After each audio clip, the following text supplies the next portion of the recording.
ഇതാണോ എന്നെ എവിടെ എത്തിക്കുമെന്ന് കാണിച്ചു തരാന്ന് പറഞ്ഞ?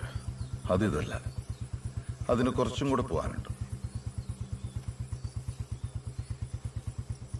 ക്ഷീണിച്ചോ? എന്നെ ക്ഷീണിപ്പിക്കാൻ താൻ കുറച്ചുകൂടെ വേർക്കണം. ഇനിയുണ്ട് 10-12 കിലോമീറ്റർ. ലിഫ്റ്റ് വേണമെങ്കിൽ നീ ചോദിക്കണം. ഇത് ആന ഇറങ്ങുന്ന സ്ഥലമാണ്. ആനയാണ് ഭേദം. ലിഫ്റ്റ് വേണ്ട.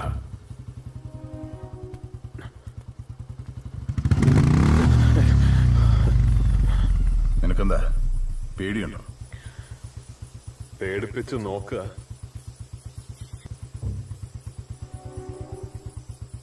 ചോദിച്ചു. ലിഫ്റ്റ്